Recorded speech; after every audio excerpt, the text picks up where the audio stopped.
pourquoi et comment l'Algérie soutient le Sahara occidental, l'indépendance du Sahara occidental contre le Maroc, et pourquoi les dirigeants algériens sont convaincus que le Maroc est un ennemi qu'il faut absolument combattre. Ni les Marocains, ni les Algériens, ni les observateurs internationaux ont du mal peut-être à comprendre pourquoi les dirigeants algériens continuent de croire et de soutenir la cause du Sahara occidental. Les dirigeants algériens soutiennent le Sahara occidental pour bloquer le Maroc.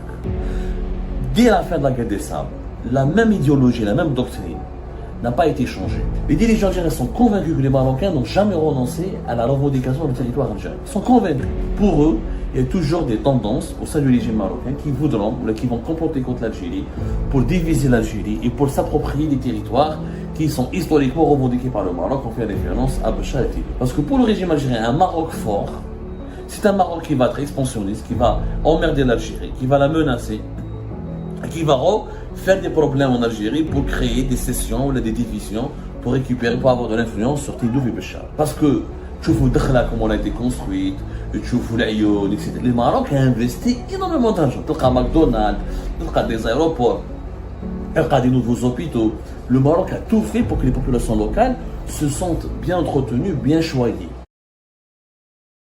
Pourquoi et comment l'Algérie soutient le Sahara occidental, l'indépendance du Sahara occidental contre le Maroc, et pourquoi les dirigeants algériens sont convaincus que le Maroc est un ennemi qu'il faut absolument combattre, et pourquoi il faut soutenir le Front du Polisario contre le Maroc, et pourquoi il faut entretenir des tensions permanentes avec le Maroc. Nous avons déjà commencé par des explications historiques et diplomatiques et géopolitiques. Dans la première émission, on s'est arrêté au moment où j'étais en train de vous expliquer qu'il n'y a pas de différent frontalier entre l'Algérie et le Maroc, et que depuis 2002, depuis exactement 2002, depuis le 30 juillet 2002, l'Algérie et le Maroc ont enregistré auprès du secrétariat général des Nations Unies leur convention ratifiée et élaborée en 1972 qui met fin à leurs différents frontaliers.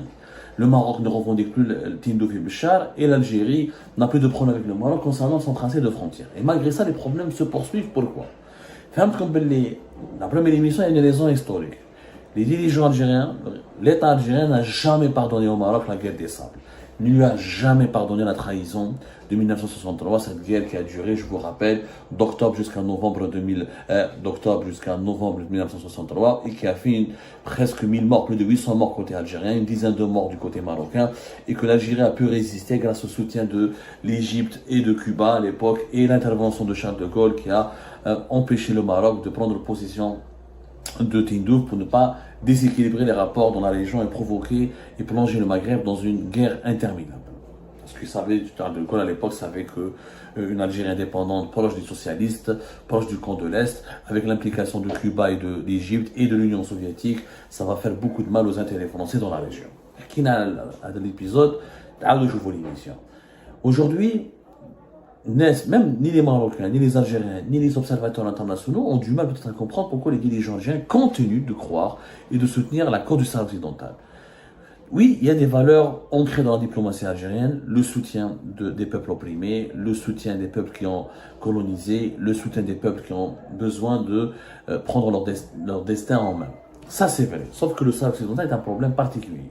Aujourd'hui, y compris au sein du régime algérien, même les plus nationalistes des Algériens reconnaissent que l'indépendance du Sahara occidental n'est pas une bonne idée sur le plan géopolitique, ni pour l'Algérie, ni pour le Maroc, ni pour le Maghreb.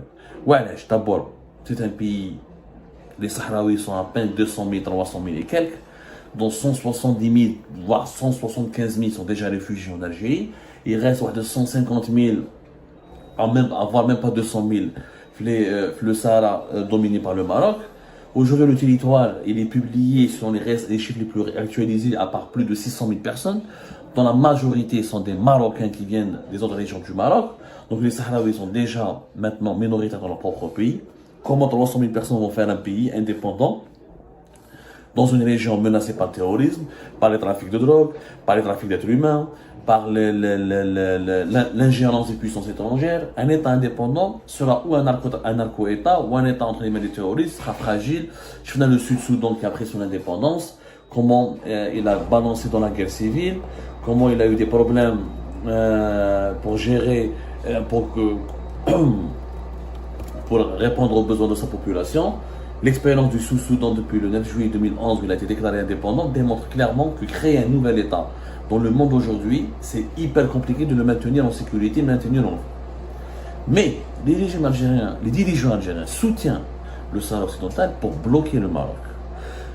Dès la fin de la guerre des Sables, la même idéologie, la même doctrine n'a pas été changée. Les années 70, les années 80, jusqu'aux années 2000, pour les décideurs algériens, le Maroc, en le titillant, en le soutenant le Polisario, en demandant et en militant pour l'indépendance occidentale, ça va bloquer les projets expansionnistes du Maroc.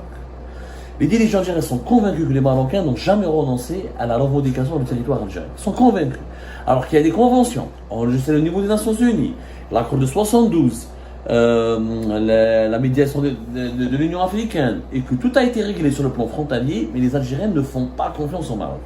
Pour eux, il y a toujours des tendances au sein du régime marocain qui voudront, ou qui vont comploter contre l'Algérie pour diviser l'Algérie et pour s'approprier des territoires qui sont historiquement revendiqués par le Maroc. On fait référence à Bachar el-Tidou.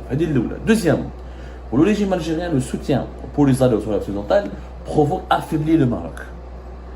Il affaiblit le Maroc sur le plan géopolitique et sur le plan économique. Il faut savoir que si ça coûte beaucoup d'argent le Polisario et la République sahraoui pour le régime, pour l'État algérien, ça coûte plus d'argent au Maroc.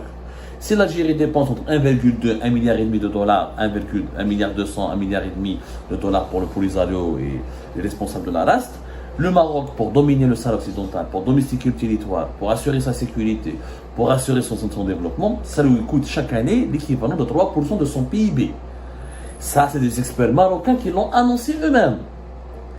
3% du PIB marocain, c'est entre 4 à 5 milliards de dollars. Le PIB marocain est entre 142, 143 jusqu'à 145 milliards de dollars. C'est énorme, 4 à 5 milliards de dollars chaque année, c'est énormissime. Le Maroc dépense pour 3 fois plus d'argent pratiquement que l'Algérie dans le conflit du Sahara occidental. Parce que les Marocains disent, les Algériens pour les alliés coûtent beaucoup d'argent en Algérie. Oui, mais le conflit du Sahara occidental coûte 3 fois plus d'argent au Maroc. Le Maroc, il stationne toute son armée, le plus grand contingent de son armée sont stationnés là-bas. Il faut compter les dépenses militaires, la construction de nouvelles infrastructures, les subventions sociales. Aujourd'hui, les populations qui vivent au Sahara occidental, dans ce qui est appelé le Sahara marocain du point de vue marocain, vivent beaucoup mieux. Ils ont une qualité de vie supérieure à l'ensemble des Marocains qui vivent dans toutes les régions du pays. Parce que, tu vois, comment elle a été construite, tu vois, etc. Les Marocains ont investi énormément d'argent. Tu as McDonald's, tu as des aéroports, tu as des nouveaux hôpitaux. Le Maroc a tout fait pour que les populations locales se sentent bien entretenues, bien choyées et intégrées au Maroc. Et donc, d'autres régions au Maroc, vous allez trouver qu'ils sont plus sous-développées que le Sahara occidental. Que le Sahara occidental et le Sahara marocain, comme il est appelé au Maroc. Donc, pour l'Algérie, pour les dirigeants algériens, pour eux, ils ont réussi à affaiblir le Maroc. Parce que imaginez le Maroc imaginez que le Maroc,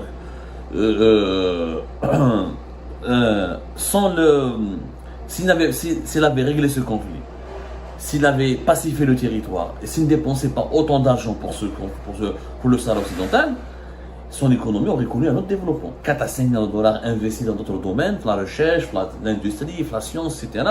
Le Maroc peut-être aurait pu devenir un pays émergent. On voit le Maroc durant ces dernières années, il a enregistré des avancées économiques importantes, notamment dans l'industrie de la montage véhicule, dans certaines industries de montage aéronautique, dans le secteur du tourisme, dans le secteur des finances, un peu dans certains secteurs de la high-tech. C'est un pays parmi les pays africains qui avance le plus. Mais le conflit au Sahara occidental, là, il est très lourd pour lui, il le ralentit énormément son développement. Surtout le développement humain, parce que le Maroc est obligé de mettre beaucoup d'argent dans une région au détriment d'une autre, ou de plusieurs autres régions. Donc pour le régime algérien, c'est une tactique qui marche. Parce que pour le régime algérien, un Maroc fort, c'est un Maroc qui va être expansionniste, qui va emmerder l'Algérie, qui va la menacer, et qui va faire des problèmes en Algérie pour créer des sessions ou des divisions, pour avoir de l'influence sur Tidou et Béchar. Les dirigeants algériens sont convaincus par cela.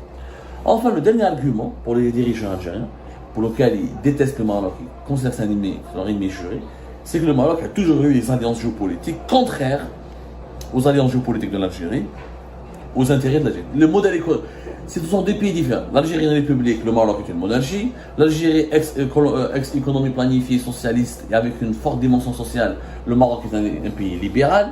Donc c'est deux modèles différents. En plus, pour le régime algérien, le Maroc est trop proche des États-Unis d'Amérique, très proche de l'Occidentaux, alors que l'Algérie est un pays souverainiste, est un État-nation, il défend encore la cause palestinienne, il défend encore la dimension pana-arabe. Il se méfie de l'impérialisme occidental, il ne supporte pas l'impérialisme occidental, et c'est un pays qui veut avoir une sorte un système politique et économique protectionniste. Ce n'est pas le cas du Maroc. Les tensions, les malentendus se sont encore aggravés depuis que le Maroc a normalisé ses relations avec Israël en décembre 2020. Et là, pour le régime algérien, c'est bon. Le Maroc ne peut jamais considéré comme un bon voisin. C'est un ennemi jusqu'à la fin des temps, puisqu'il a introduit l'ennemi israélien dans la région. L'Algérie, qui se considère comme la dernière république arabe nationaliste, après la Syrie, et qui se considère comme la cible numéro 1 d'Israël, parce que c'est le seul régime qui refuse pour le moment la normalisation avec Israël et qui fait obstacle à l'avancée d'Israël en Afrique, et qui continue de parler de la cause palestinienne, qui continue de financer les Palestiniens, et qui continue de soutenir le combat des Palestiniens contre Israël. Pour les décideurs algériens, le déploiement des forces israéliennes au Maroc, parce que le Maroc ne s'est pas contenté de faire une alliance diplomatique. Il a fait une normalisation des relations militaires et une alliance de défense. Et c'est pour cette raison que l'Algérie a accéléré, a renforcé son soutien au Sahara occidental, à son indépendance, au Polisario. Et elle fait aujourd'hui de l'indépendance du Sahara occidental sa doctrine, son phare, il est le phare de sa diplomatie et sa principale boussole dans ses relations internationales. Pour le régime algérien, affaiblir le Maroc, le contenir, l'empêcher d'occuper le Sahara occidental et d'intégrer son territoire définitivement à son espace national, et d'empêcher l'ONU de reconnaître la marocanité du Sahara occidental, et d'empêcher les grandes puissances de continuer de soutenir le Maroc, ou de continuer à entraîner le Maroc dans la mécanique dangereuse de ce conflit, pour le régime algérien, c'est un gage de sécurité qui empêchera le Maroc de se montrer dangereux et de se retourner contre l'Algérie plus tard.